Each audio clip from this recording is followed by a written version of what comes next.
It's over, I guess. We're going to Starbucks.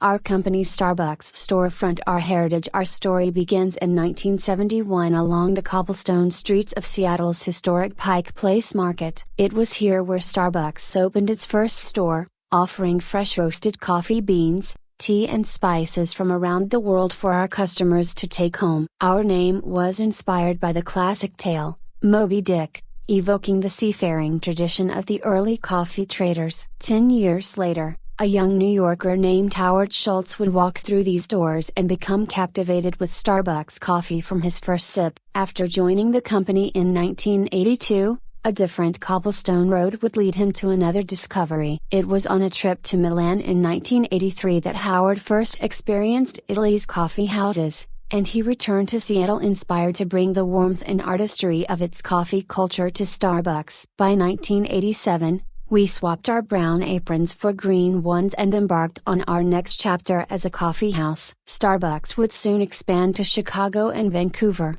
Canada, and then on to California, Washington, D.C. and New York. By 1996, we would cross the Pacific to open our first store in Japan, followed by Europe in 1998 and China in 1999. Over the next 2 decades, we would grow to welcome millions of customers each week and become a part of the fabric of tens of thousands of neighborhoods all around the world. In everything we do, we are always dedicated to our mission. With every cup, with every conversation, with every community, we nurture the limitless possibilities of human connection. Starbucks barista serving pour over coffee craft. It takes many hands to craft the perfect cup of coffee, from the farmers who tend to the red ripe coffee cherries, to the master roasters who coax the best from every bean, and to the barista who serves it with care. We are committed to the highest standards of quality and service, embracing our heritage while innovating to create new experiences to savor. Learn more. Starbucks partners communicating in ASL are partners. We like to say that we are not in the coffee business serving people, but in the people business serving coffee. Our employees, who we call partners, are at the heart of the Starbucks experience. We are committed to making our partners proud and investing in their health, well-being and success, and to creating a culture of belonging where everyone is welcome. Explore careers. Sloping mountain filled with coffee trees in the early morning. We believe in the pursuit of doing good as it has been from the beginning. Our purpose goes far beyond profit. We believe Starbucks can, and should, have a positive impact on the communities we serve. People. Our aspiration is to be people positive, investing in humanity and the well-being of everyone we connect with, from our partners to coffee farmers to the customers in our stores and beyond. Learn more. Planet. We are striving to become resource positive, giving back more than we take from the planet. We are working to store more carbon than we emit, replenish more fresh water than we use, and eliminate waste. Macron. We know we can't do it alone. It takes all of us. Learn more about us. Stories. News behind every cup of coffee is a story. Enjoy some of our favorites along with all the latest news from the storytellers at Starbucks Stories. Check out Starbucks Stories company profile. Here's a closer look at our company. Learn more. Company timeline. Read a brief history of Starbucks, from 1971 through today. Learn more. Ethics compliance. Learn more. Corporate governance. Learn more. Welcome to Starbucks. How may I help you? Dude, you look like a kid too young for coffee. Children and adolescents are also still developing, and the impact of caffeine on their nervous systems and cardiovascular systems is not fully known.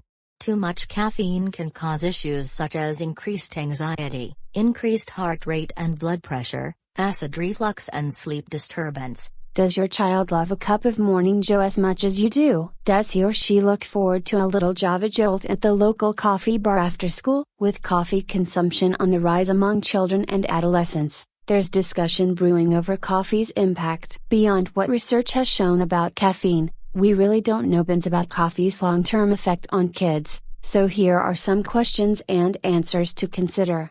Should kids drink coffee? The big downside of kids drinking coffee is the caffeine content. Currently, There are no federal guidelines for caffeine intake regarding children. The American Academy of Pediatrics discourages caffeine consumption for kids. However, Canada does have some basic guidelines. They recommend the following daily limits on caffeine: ages 4A6, 45 mg, about a half cup of coffee; ages 7A9, 62.5 mg; ages 10A12, 85 mg; adolescents, 85A 100 mg. In addition to coffee, caffeine is present in tea, 48 mg per 8 ounces, caffeinated soda, 37 mg per 12 ounces, hot chocolate, 10 mg per 12 ounces, and chocolate, 10 to 30 mg per 1.5 ounces. It's also added to a variety of sports products and energy drinks. How does caffeine affect children? Caffeine has a dose-response effect. Because children are smaller in body size,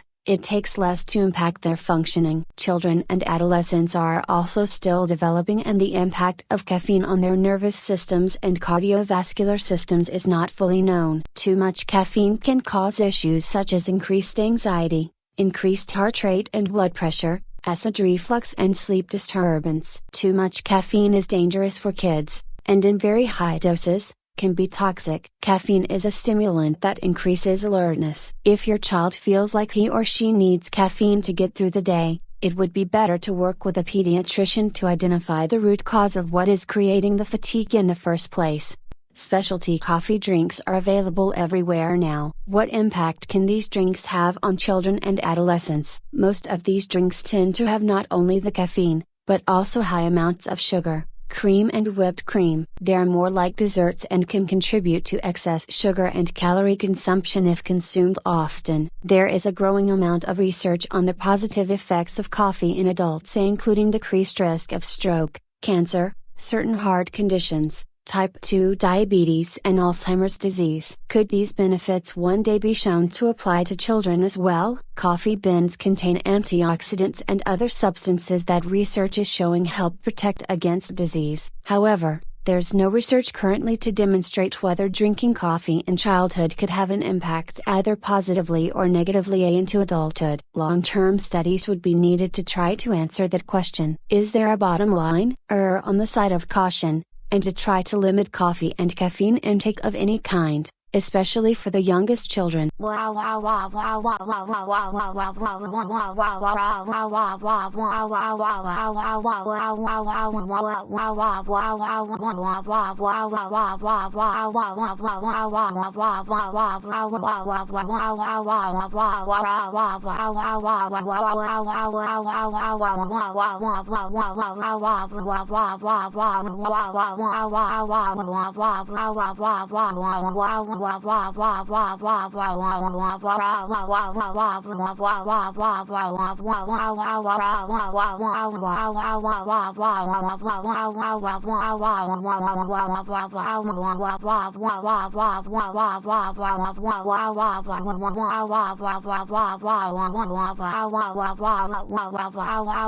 Shut the fuck up and tuck yourself in bed.